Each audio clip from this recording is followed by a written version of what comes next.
ये कहानी एक छोटे से गांव की है जहां हर साल एक अजीब घटना होती थी। गांव के बाहर एक पुराना खंडहर था जिसे लोग भूतिया हवेली कहते थे। कहते हैं कि वहां रात के समय अजीब आवाजें आती थीं और जो भी वहां गया वह कभी वापस नहीं आया। गांव के लोग उस हवेली के पास जाने से डरते थे, लेकिन एक दिन गांव का एक युवक अर्जुन अपनी जिज्ञासा के चलते वहां जाने का फैसला करता है।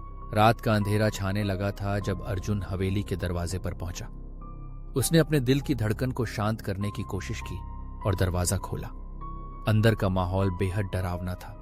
दीवारों पर उकेरे गए पुराने चित्र, धूल से भरे फर्श और अंधेरे कोने उसे और भी डराने लगे। जैसे ही वह आगे बढ़ा, अचानक एक ठंडी हवा का झोंका उसके चेहरे पर आया। उसने महसूस किया कि कोई उसकी ओर देख रहा है।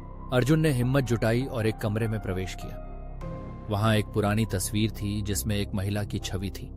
उसकी आंखें जैसे जीवित थीं और अर्जुन को ऐसा लगा कि वह उसे बुला रही है। वह तस्वीर के करीब गया, लेकिन तभी कमरे का दरवाजा जोर से बंद हो गया। अर्जुन ने चिल्लाने की कोशिश की, लेकिन उसकी आवाज गले में ही फंस गई। कमरे में अंधेरा और गहरा होता गया। अर्जुन ने महसूस किया कि वह अकेला नहीं था। अचानक वह महिला की छवि जीवित हो गई और उसकी ओर बढ़ने लगी। अर्जुन ने भागने की कोशिश की, लेकिन वह दरवाजे तक नहीं पहुंच सका। गांव में अगले दिन लोग फिर से उस हवेली के पास गए, लेकिन अर्जुन का नाम सुनकर सब चौंक गए। वह फिर कभी वापस नहीं आया। हवेली ने अपना एक और शिकार ले लिया था।